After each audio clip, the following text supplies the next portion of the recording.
Welcome back to the Flix Forum podcast, where each episode we go back and we check out a Netflix original film in the order of release.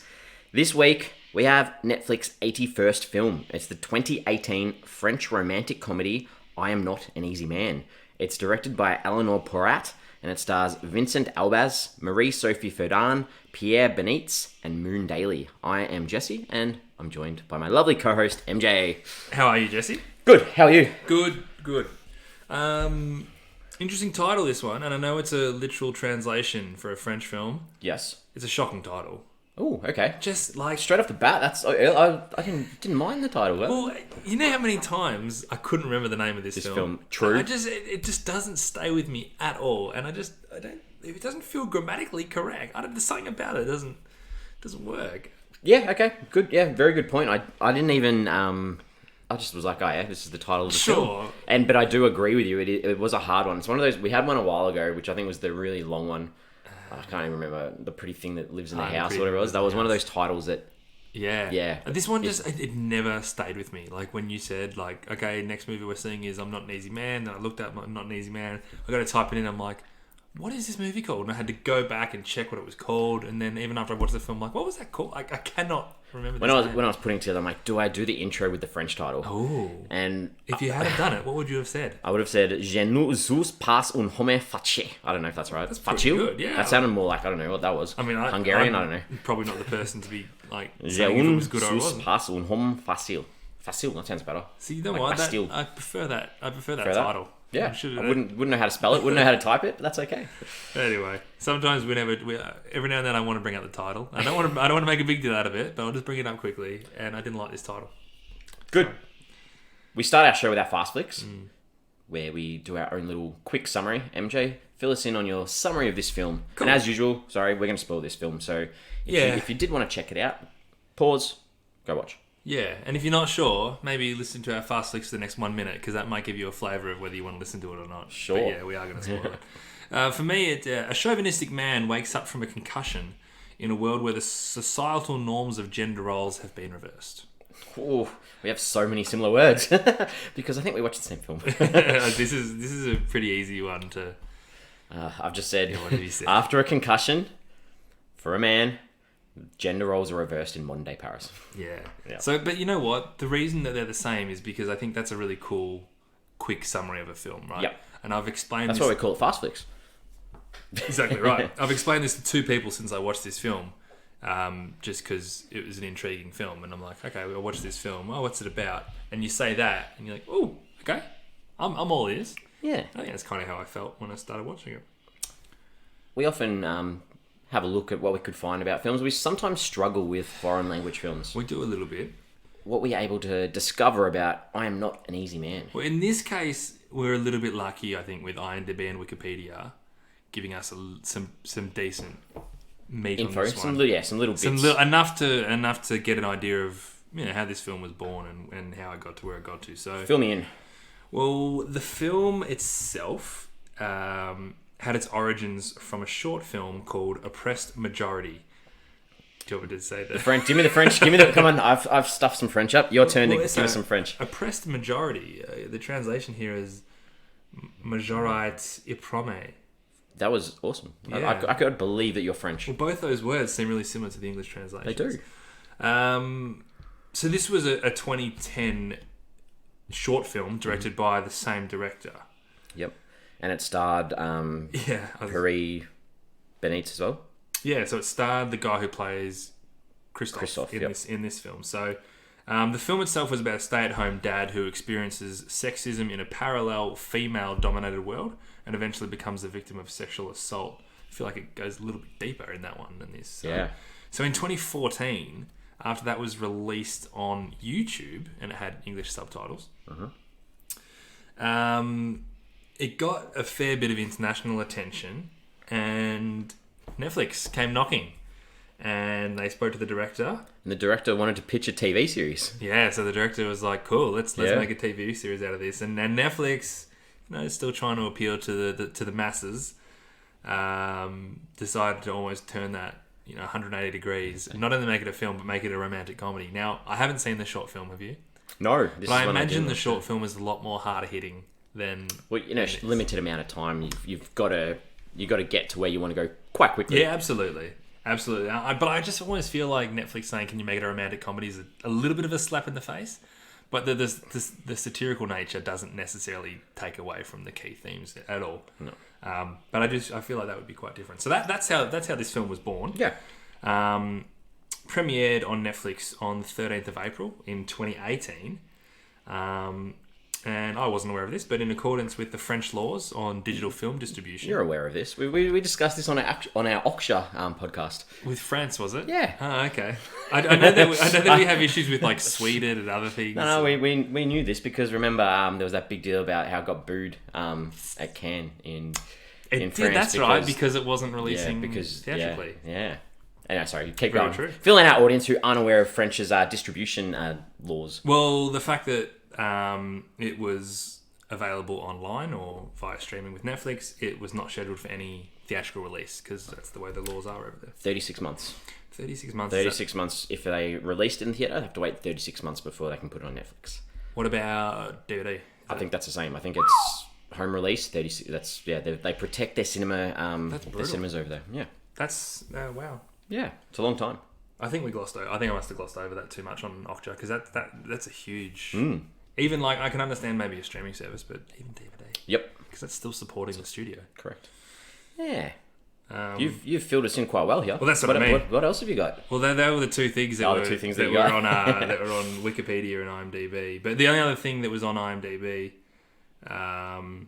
so there's a novel from 1977. Norwegian author, I believe. Yeah, Norwegian author Gerd Branteberg's novel called The Daughters of Agalia, which... I mean, it's almost not even worth bringing this up because it hasn't been referenced by anyone. I bet like the director hasn't come out and said this was an influence, but different context, but has similar themes explored in it.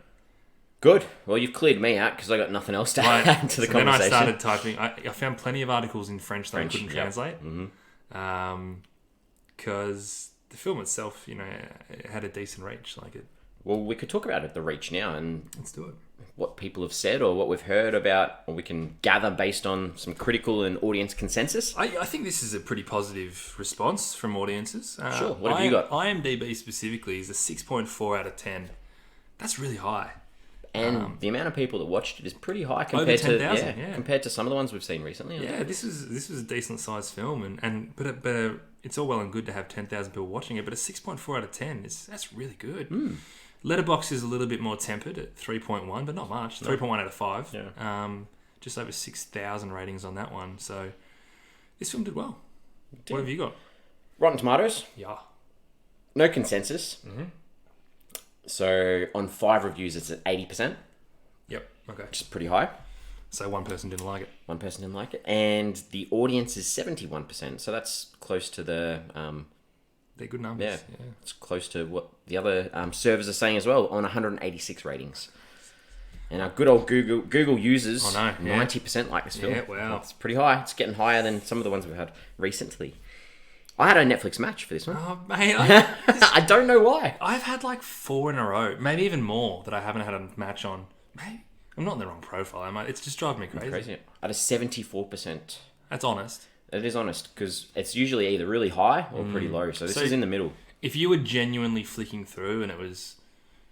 Let's not say Saturday night, because it's probably not a Saturday night film. Probably not. But if you were flicking and you're like, you know what, I've got nothing on this Tuesday night. I'm going to watch a movie. Yeah. Well, I don't know what to watch, but I'm going to flick through a few. Oh, this looks interesting. I look at 74%. It's a bit low for me. It's a bit low, is it? Yeah. That was. Yeah, I think that's where you're going. Yeah, no, you did well. I think babbling a bit. 74. 74 is not enough. It's probably a little bit low. It's like middle of the range. Yeah. See how we do. Okay, but you'd probably put it on like your maybe list, and that's the problem with bloody streaming services. I've got too many on my maybe list. Yeah, actually, I'm gonna tell everyone this, Jesse. But me and Jesse both have Letterboxd. You can see our profiles in our show notes. Yeah, we link it in the show notes. And I like to use Letterboxd for a number of reasons, but one thing, it's a nice way to consolidate your watch list. And if you're like us and you talk a lot of movies, people are always like, "Oh, you should see this film." Okay, because I'll forget that. But bang, I put it in my watch list. Yeah. How many movies are in your watch list? That's a very good question. There's a lot. Is it north of 1,200? Nah, I'm under 1,200. I'm in between. I think I'm in between 1,000 and 1,200. Yeah, okay. We'll go there. That's a lot. But it's at a point now where you don't even know what's on there.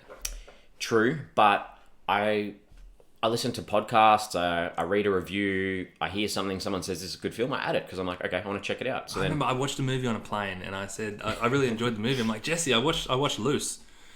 And Jesse's like, oh, cool. Like, he'd never heard of him. I'm like, no, man, it's on your watch list. It's like, yeah, because someone said something good about it at some stage, so I added it. I love Letterboxd. I love churning through my watch list. I don't. I get there when I get there. Okay, I think we are ready to give our early thoughts on this film. Yeah. I'm intrigued. I'm really intrigued on this one because this sort of... It's a rom-com. Well, they sell it as a rom-com. Sure. No. But it's not the rom-com that I sometimes would associate with MJ's likes. Would you classify it, after watching it, would you still classify it as a rom-com? I'm not sure that the comedy translated that well. To me personally. I think it still definitely felt like a rom-com, though. Yeah, I'd find it hard to not call it romantic, and I would find it hard not to call it comedy. I'd call it... To me, it was like a drama. But it was satirical. In some way, but it wasn't... In some way. I'd dark comedy? I don't know. Man, maybe. I don't know. It wasn't laugh out loud comedy to me. Even like some satirical stuff I laugh out loud at. This one, I found it hard to pick up on the comedic elements. Anyway. You want me to go first? Yeah, I do. I want you to go first. I actually thought it was kind of cool. Yep. The concept, which you can probably tell from the fast flicks, it's just a really interesting concept. There were bits and pieces that didn't work for me, but there are enough moments that actually do make you take stock on what they're talking about and how you look at society, which is pretty good. And so I thought it was pretty cool. The thing that I actually probably liked the most was the ending, and we'll talk about it later. But the ending, this is one of those films where I was watching it going, this is cool, but I know how it's going to end. And when that didn't happen, I was impressed, and then the direction that they did go with it, I was even more impressed. So okay, I think when I turned this movie off, I was like, nice, I'm impressed with that. So okay, yeah, it's a decent film, interesting watch. What about you, mate? Yeah, I thought this was pretty well done. Yeah, I thought that the dialogue and a lot of the imagery throughout was pretty compelling, and it was sort of a good look at the world and how we act in reverse. 100%. And I think I appreciated that. It was interesting. It's not my favourite film, but it's not the worst film I've ever seen. Yeah, that's probably a really good way to put it. Yeah. Because there are moments in there where you're like, shit, like, this has been right in our face and no one's pointed it out to me like the way you're pointing it out to me, and that's really weird, and why do we do things this way? And you don't get that in a lot of films. No, and it's one of the... It's a tricky one to talk about because it's so obvious what they're doing that there's not a lot to like go too much deeper in with what they're saying because it's obvious what they're saying. There's not a lot of really deep, dark themes that you need to uncover that you might pick up better on a second watch. It's not like that. It's in your face. Yeah, if I watched it again, it'd be to pick up on all the cool little things that are in the scenes that I didn't pick up on my first watch. Because there's a lot of cool stuff in this that you just it's true. Yeah. But I think this is also where I'm glad you actually mentioned this, where the comedy stuff does come into it, because the things that were funny because, oh, that's like, I can't believe we do things that way. And then you're like, shit, am I bad for laughing? Like, that's kind of where it got to, where you see women doing a certain thing that you're like, oh, that's funny. It's like, well, hang on, men do that all the time. Why? Like, so that's where it's a tricky one where you almost pull yourself up for laughing. So. Good. Okay. So bear in mind we've got two youngish men discussing this film. Thanks for calling me young. I feel old. I specifically the grey hairs are coming through. At least you've got hairs coming through. Okay, let's talk about some characters. Yep.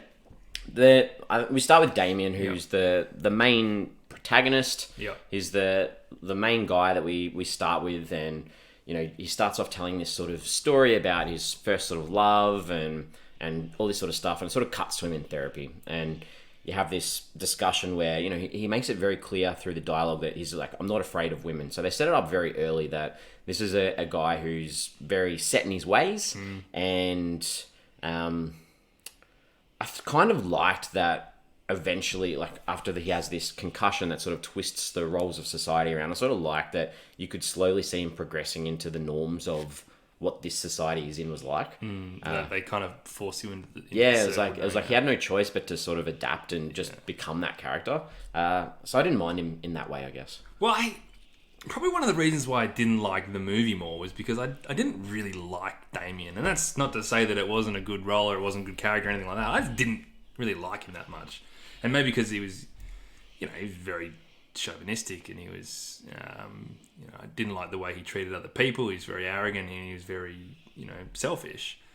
And I just didn't like him that much. But I did find it kind of interesting. He never fully went 180 degrees on the way his stance. I know you sort of said he does slip into... He slips into little bits and pieces, yeah. But I'm glad he didn't go full, okay, now I am just this... I'm going to listen to my wife and do this and do that. Because that would have felt too obvious and too cliche if he had really done that and then learned that and go, oh, this is how we treat people, Mm-hmm. But one thing I didn't quite understand is why he didn't lean more into that new world that he was in, right? Like, it actually seemed perfect for the kind of guy he was to be getting the attention that he was getting. Yeah.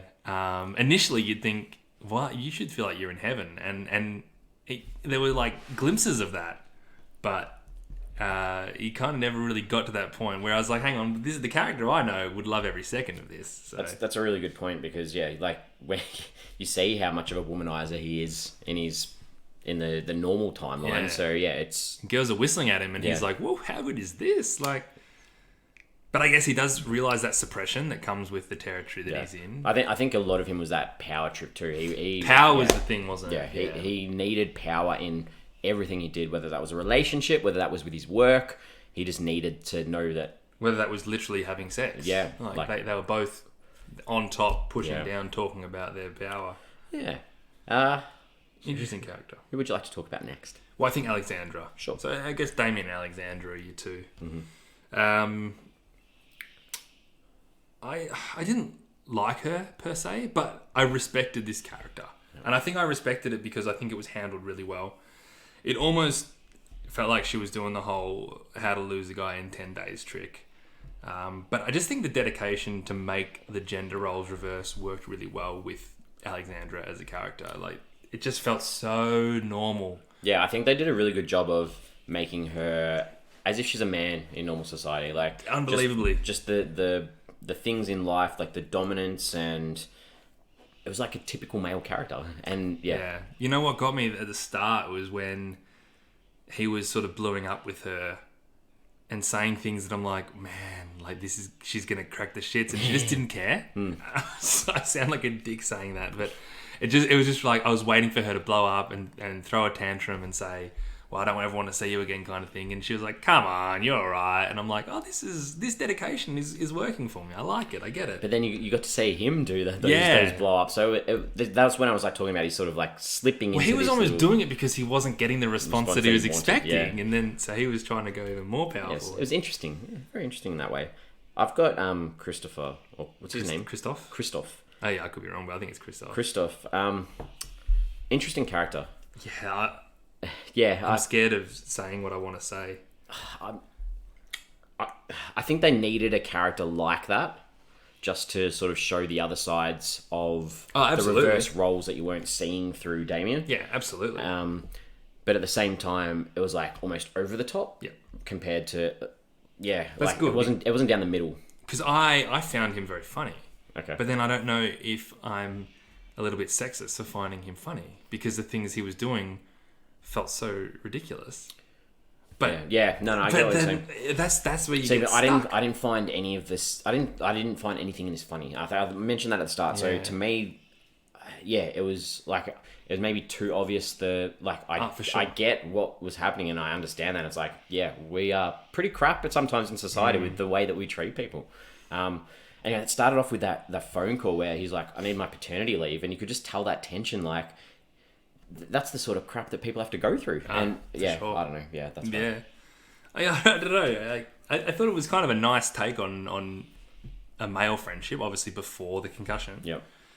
And then it kind of turns into a female friendship, despite the fact that Damien is still kind of in that male mindset. Yeah. But just the difference in Christoph in those two things. Their relationship, like the female side, like their female relationship, that's those stereotypes that you see in film. So I don't know if they needed to go there because, like, I don't really know people in real life that have those sorts of female relationships. I don't know. I think it worked. I think it does work better being over the top though. Yeah. Because there is a light-ish tone to the film. And as we sort of said, this movie is really explicit in what it's trying to say. Yeah. And it doesn't make you guess what they're trying to do with this character. And yeah, it is over the top, but I think it kind of works.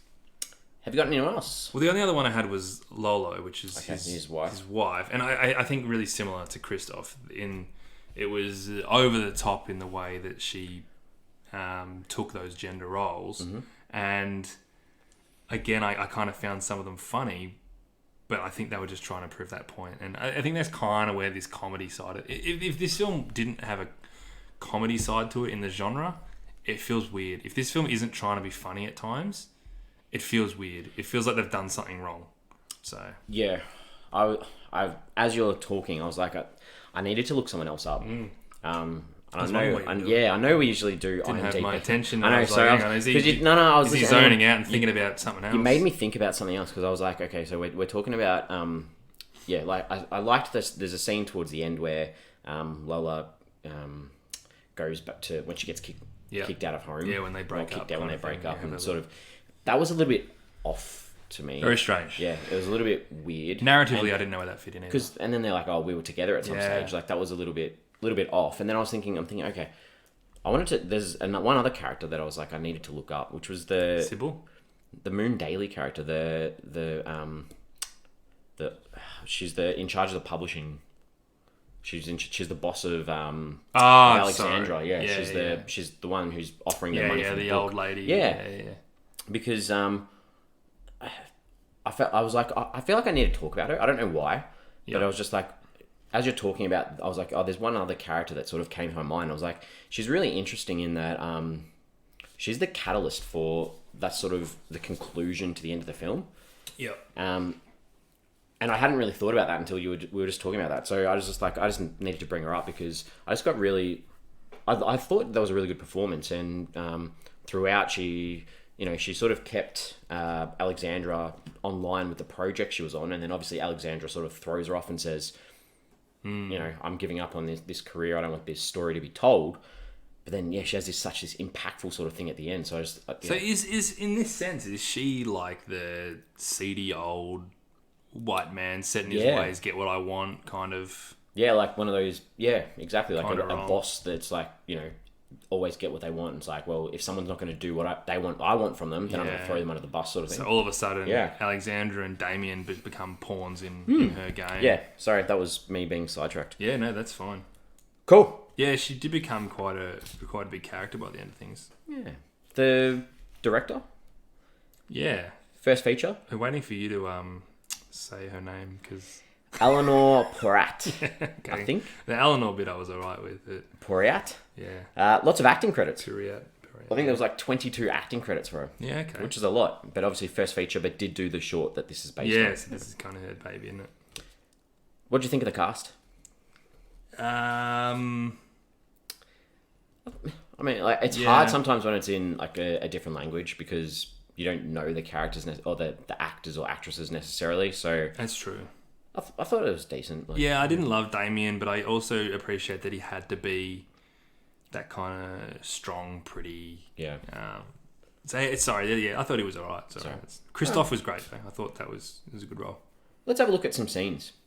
Look at some scenes. So fill us in on some scenes that stood out for you. I've actually got a lot here. Oh, good. But not necessarily scenes, just bits more than anything. I think I'm the same. It's like these sort of combining elements of what's going on. And going through chronologically, I really liked it when he realised that something was wrong in this world after he'd already had that first concussion, and he goes and hits his head again. Yep. I just appreciated that he clued on really quickly. I was worried that we are going to go through 15 minutes of him being like, what's happening now? What's happening now? So I appreciated that. And that was probably something that you would, like, as much of a crazy situation that it is that will never happen in real life. Yep. I'd probably do something similar. So I appreciated that. This is probably from a humour perspective. I like the scene where she was watching the rugby and her water broke. But that was the first time you really see those gender roles so plain and so obvious. And she's watching this rugby with the daughter. Gave birth standing up. That was... Yeah, I know. What a power move. But I just liked how he's, you peed yourself. He's like, no, water broke. One of the books that he was looking at was called Of Mice and Women. Didn't even pick up on that. It had a subtitle, obviously, because it was in French, so I wouldn't read it. But the subtitle came up saying "Of Mice and Women." Very clever. I don't know how I missed that. Appreciated that. Well, this was a nice scene. This was a clever scene when he's having his dinner or his parents are over, and he ends up storming out and he says, "What's the big deal about being a single man?" Yeah. And like, this is all the stuff that single girls have to go through, right? Pressure from their families to... so why haven't you found a nice guy? Conform to the norms and I thought they did that really well. Because you sit there and go, this is silly. It's like, no, this is what happens. So I like that. And similar with this, and this is why I kind of like the relationship between Damien and Christoph, is when they have that fight and Damien says, you know that Alexandra calls you fat ass. Which is a nothing kind of line, but it responds with, get out, I never want to see you again. Which, like, males would just never have that fight. And I just love that sensitivity, and this is what girls do fight about. I mean, I know most of this movie is a criticism on men and the I guess the free ride that some men get and the inequality in the world, but it's also pointing fingers at, you know, this is how sometimes females have these relationships. There's probably better ways to handle that as well. Good pickup. Didn't like this scene very much, but there was a really nice song version of "You're the One That I Want."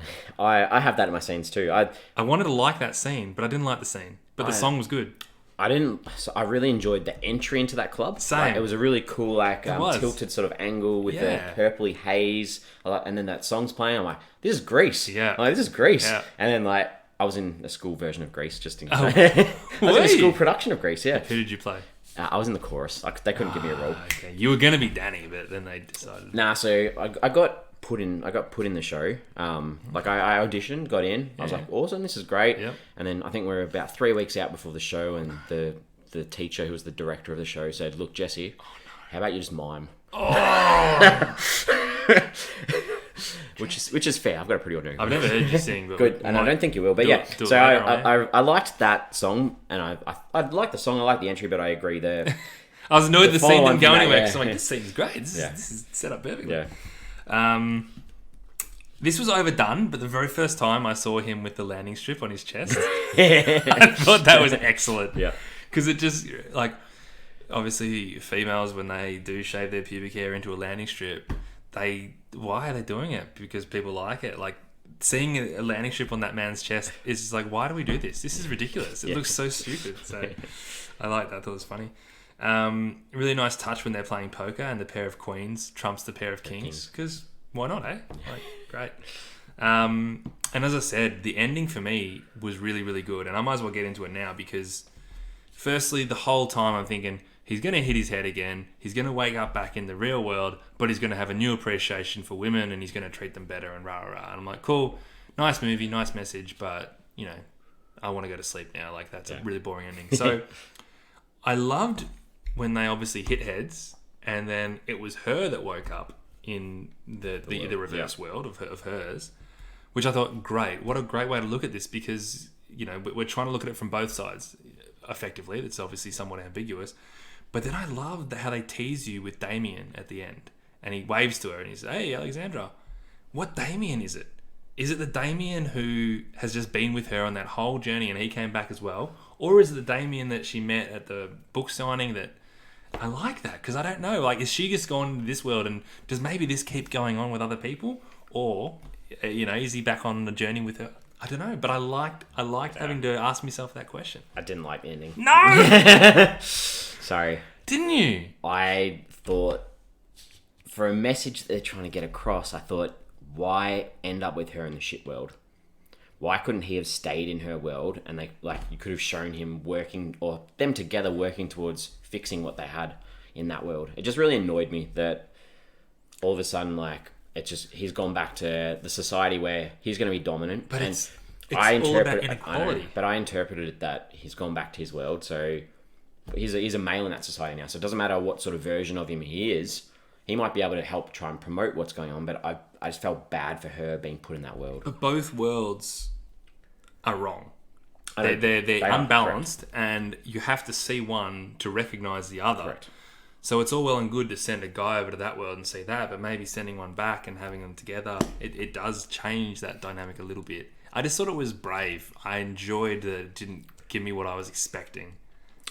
Fair. I just would have really enjoyed it if he had have stayed in that world with her to work out what's going on and go, hey, let's work for equality, rather than going back to that world. And we know where we are, like, as a society now, like, things haven't really changed. So, like, I don't have that hope for those characters. Maybe you get a strong, powerful woman like Alexandra popping in there. Yeah, but I just don't have hope for them, like, for where they're at. I don't know. I think... I liked the idea that he was in that march. Like, I think that was cool that he was in there with that march. So, to me, I interpreted it, okay, so he knows, like, he's taken back what he's learnt from that experience. But at the same time, I was like, life for her is going to be so bad. And that just put me off. But it doesn't have to be. I don't think it has to be.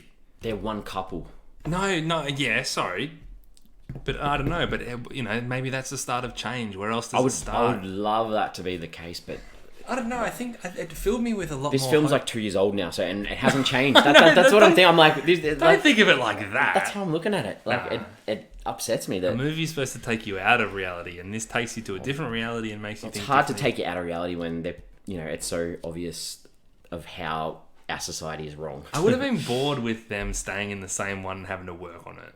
I would have liked like a flash I just forward, watched this for an hour and a half. 15 years later, where he'd made some changes. No one likes a flash forward unless it's done really, it's a really well. Really poor way to end a film. Sorry, I shouldn't have said that. Okay. Did mascots? Yeah, they flash forward like 1 year. I think there was. What was the one? The Siege of Jadetville. That really annoyed me. I think with the flash forward at the end. Yeah, flash forward, or was it like just a voiceover with like what had happened to all of them? Yeah, that annoyed me. All right, have you got anything else that you liked? No, I don't. Okay. The first couple of minutes, I was like, I'm in on this because there were 3 Disney references within the first couple of minutes. And I love my Disney, but you've got like dressing up as Snow White at the start in this concert. Then the love of his life was Aurora, who's Sleeping Beauty. Okay. And then they make a joke about Pinocchio and his penis. Penis. And I was like, there's 3 Disney references bang. I was like, this is cool. So I got in early. I was in early. I thought the male gaze was done really well in the opening scenes where before he hits the other world. You know, just there's the scene in the shop, down the street. I thought the camera just did an awesome job of that male gaze of what happens, and I thought that was cool. And then I enjoyed once he did hit the new world that these small little twists of the gender changes. I liked that too. I just thought, like, you know, people like saying you can't walk home by yourself. I just thought, and then, like, you know, as soon as he wakes up from being knocked out by the ambos, like, have you taken any medication? Are you on the pill? Yeah. And like, just these questions that as males we don't get asked because that doesn't get asked, and it's just like, I was like, oh, that was really well done. Did you know this is what happened in the film? I didn't know. All I knew was that there was something about a gender swap in society. Yeah. Because I noticed straight away afterwards, obviously the paramedics were female. Yeah. And then the garbage collectors were. And I'm like, they're making a point. And the butcher shop. But it still took me a while to figure it out. Yeah. Even when he woke up with his clothes, I was like, something's weird here. And they kept that throughout, though, because, you know, you got the butcher shop, they had... but then I figured it out when he went to the office. The office, the office as well. And, you know, at the end with the car as well, she's like, oh, I'll get out and fix the car. Like, they just stuck with it, which was cool. And girls running with no tops on. Just completely normal. Yeah. Like, that was proper dedication. And maybe the one sort of scene that, like, after he wakes up, they're like, you know, have you got a push-up bar on for your balls? Like, I just thought that was cool as well. And he had pink sheets, like, just all these little tiny visual sort of things. And the pink sheets got me as well. I'm like, is this your bed? Like, yeah. And then at the end, like, when they're going through the city, like, just these small things where, you know, the bus shelters and the signs going into the train station had just, like, men in poses and stuff. I just thought it was well done. The commitment to the cause is great. You mentioned this before when Damien and Alex are sort of having sex and they're having that power struggle, and they just talk about in each society who's got the power. I thought that was well done. I liked her referencing childbirth, being like, "We're powerful. That's why we're the ones whose birth." Was his response, "We fight war" or something? Yeah, something like that. That's right. Yeah. Fair enough. I thought that. So I can't say his friend's name properly. How do you say his friend's name? Christoph. Christoph's son. was it Christoph's son? I think it was the ballet dancer. Yeah. Yeah. I thought that the conversation that he has with him, that was very interesting. It was sort of like hinting at this, being forced to do stuff that he didn't want to do. Yeah. And I thought that was done really nicely. You can see Damien soften as well, because initially he's like, "Oh, you can't be forced to do that," and then he kind of sits there and goes, "Well, you know what? This is not a good person to be around." Like, I was worried. So they have this big shot with all these marbles, jars, and everything. I knew immediately what that was. Did you? Yeah. Oh wow, you switched on. Do you have marbles in you? No, I don't. There wouldn't be many, but I was glad that they explained that, because I was worried that they were just getting. I'm glad they explained it, because I assumed that's what it was. But still, that's a lot of marbles. I know. She even has the year on the jar. Each jar. Yeah. The scene where he sort of has that blow up with Alexandra, and he goes to the park just with food, and he just sits there eating food. I was like, this is so like. I thought that was really well done. This isn't necessarily a scene, but I just thought it was really cool where Alexandra was talking about an ex-partner who put under her doorstep this is not a pipe photo, and I love that image, and I just thought that was cool. And finally, the bar scene at the end. I thought after the fight, I thought it was well done, because that could have been really bad. That could have been really awkward. But I thought that they did it quite well. Yeah. I didn't dislike it, but just thinking about it, because you're at that point now in the movie where you know what's going to happen because of these roles, right? Yeah. So when they're like, there's a fight, you're like, oh, obviously, okay, so the women are like the drunk and they're rough. Yeah. And you kind of wrap your head around it. Yeah, you know what's... Yeah. Yeah. But it wasn't necessarily my favourite scene, but it was just... I thought it was well done. That could have slipped towards the end of the film. They could have had that. Could have been really poor, but I thought they did okay. Because what gets me is that, like, physically, men are no different. So in this world, they're no different to what they are in the current world. And men, they're just bigger. And Damien especially. Bigger, stronger, like... Yeah. I guess that's why they made him really drunk. And he did end up taking out that woman anyway. He did, yeah. So. What didn't you necessarily like? Not too many, but at the very, very start, so obviously they wanted to set up that Damien is just this real chauvinistic, womanising dude. Yep.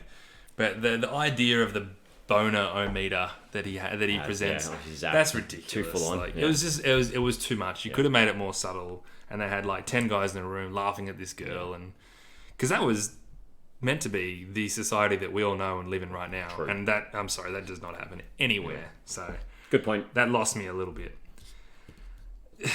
This could be contentious, and I spoke about this before. How physically men and women are no different. Mm-hmm. Women still give birth in this world. When they had that scene of the girls peeing standing up, yeah. That's to me, that's why this is still a comedy, right? Because that was purely satirical. Because the reason that women sit down to pee and men stand up to pee is because anatomically that works. Yeah. So them peeing standing up is purely just for show, and I didn't like it because, as you said before, they were so dedicated to doing all these things right. That was just for a laugh. Yeah, exactly. And the final thing I didn't like was when he proposed to her, because like, where the hell did that come from? All of a sudden he's like, will you marry me? I'm like, what? Haven't you guys just like kind of started dating? And then she said yes, and I'm like, what? No, where's this going? They tried to build their relationship through this like montage of them in this hotel room watching F1, falling asleep, for 24 hours, because it was a 24-hour race. It would have been a lot better if... So it was a day. Yeah, it would have been a lot better if they showed them doing different things other than being in the one room. Like going to a park, going to the circus, I don't know, something. I don't think they even needed to like be engaged or anything by the end. I guess it had to prove that she was married, and that's what had that big blue. But they didn't actually need to be engaged. It could have just been, going well in their relationship. So that was stupid. Good. That's all though. Just thinking of that scene where they rock up and there's like a wedding happening. Like it was just. Oh, you know what? That's a great idea. You want to do that? What didn't you like? There's only one scene that sort of was a bit iffy for me, but you liked the back end of this scene. But it's where he's with his parents.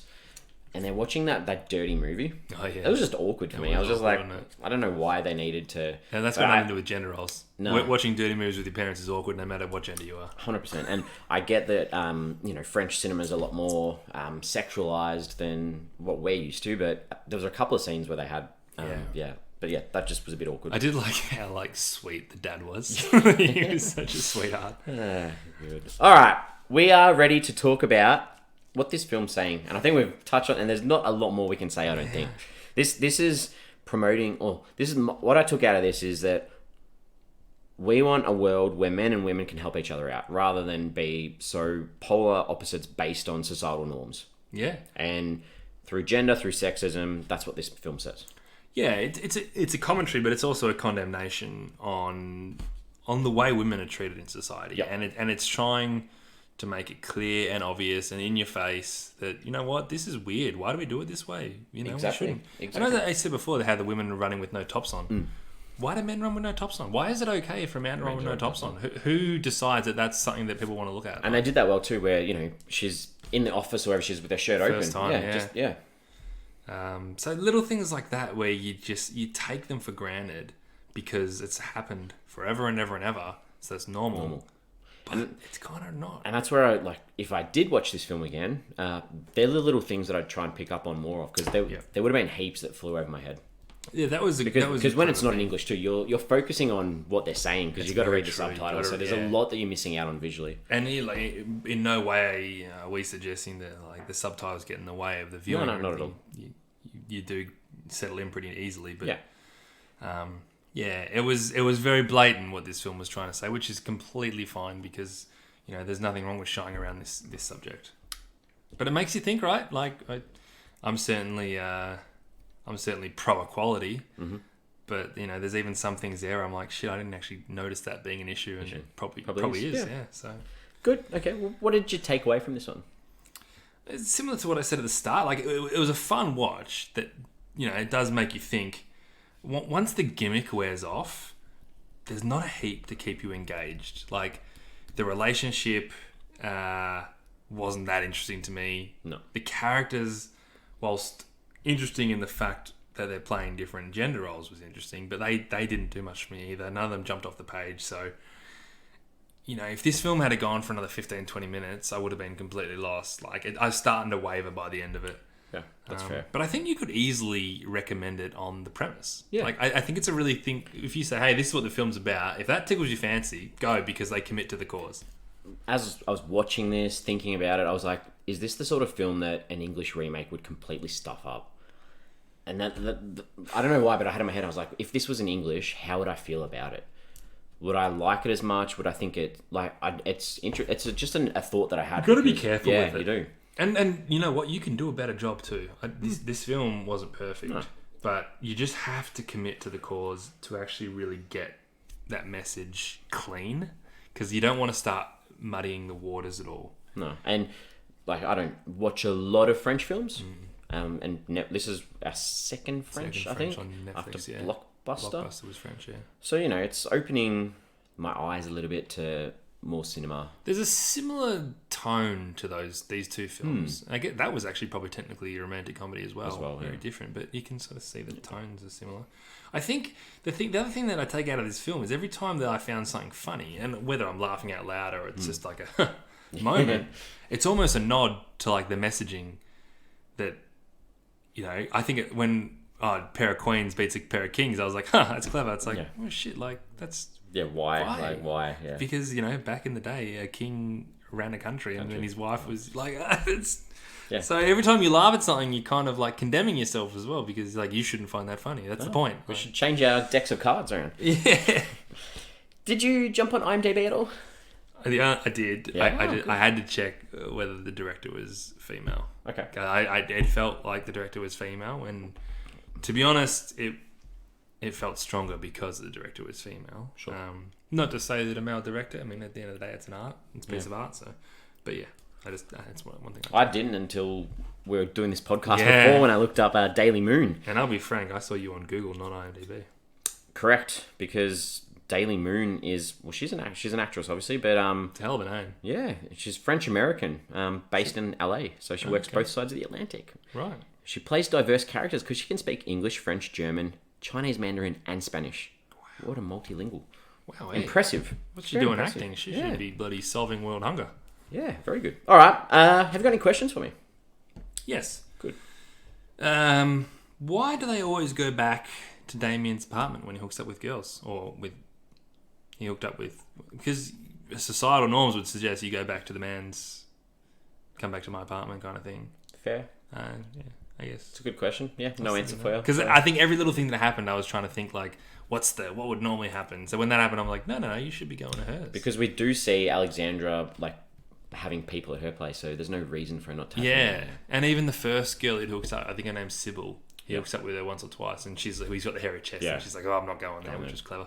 I was like, "Why are you going back to your house? You should go back to hers." Good point. The only other question I did have, which I kind of asked you before, but what Damien do you think that was at the end? What do you reckon? Do you think that was the Damien that had been through everything? Yeah. It wasn't just the Damien that already existed in because that. they both. Yeah, I feel like they came through on that. I think so too, and I'm glad that it wasn't explicit though. Good. Well, question. Similar, we've answered this as well. I was just like, why did she have to end up in the shit world?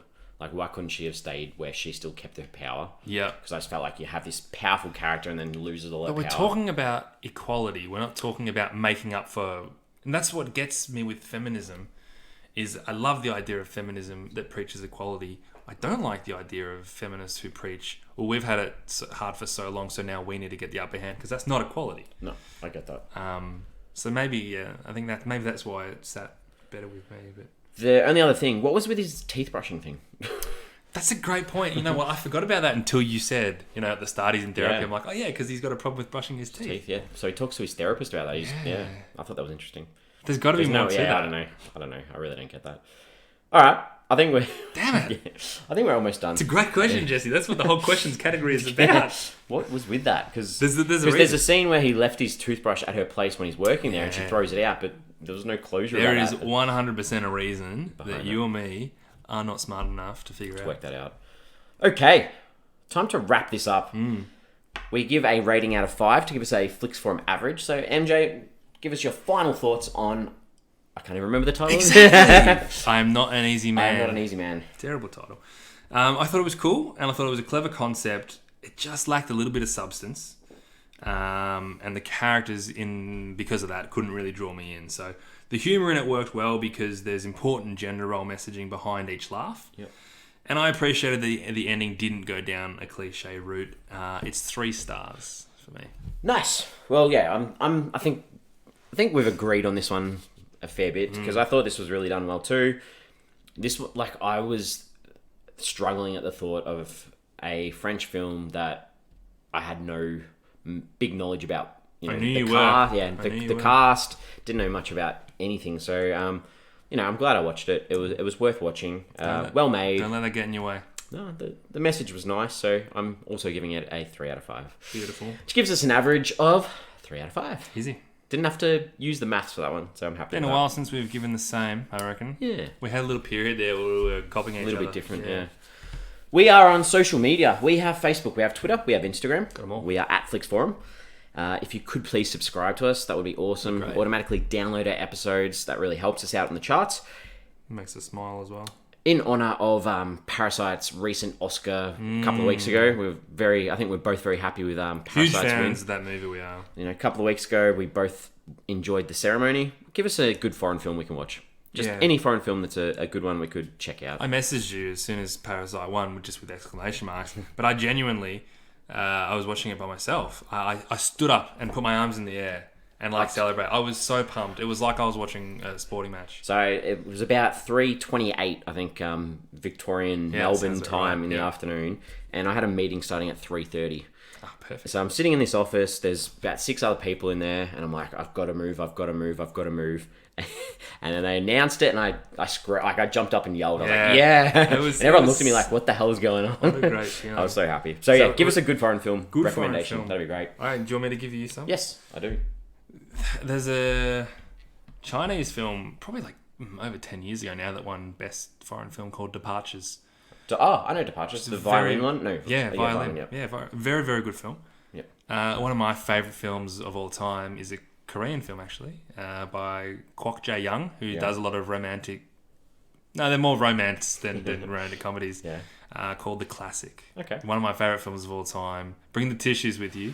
It is beautiful. I watched it on a plane, again, over 10 years ago, and I was sitting on the plane, crying my eyes out. It is a wonderful film. So the Classic by Kwok Jae-young as well. Some good recommendations. All right. We're back again next week. Yep, I'll be here. I'll be here too. I got no idea what we're doing. It's another 2018 film. It's a comedy. Hopefully it's got a better title. I'll remember it. This could be completely different to what we've just... Because this is called Dude. Dude. So I'm worried. Dude, I am very worried that this is going to remove anything that we've covered in today's Don't judge a book podcast. by its cover. True. This could be cool. So it's directed by Olivia Milch. Okay. Stars Lucy Hale, Catherine Prescott, Alexandra Shipp, Aquafina, and Alex Wolff. Oh, yeah? Alex Wolff from Death Note. Yeah. So, yeah. Was that his brother? No, I can't remember. Alex Wolff, yeah. That's a Yeah, good point. could be. So that's what we're looking at next week if you'd like to watch before we release. I'll do it. I'll watch it. Good catch up, as usual. Yeah, no, I'm glad that was a good one to chat about too. Good. And I'll see you next week. You'll see me then. Bye.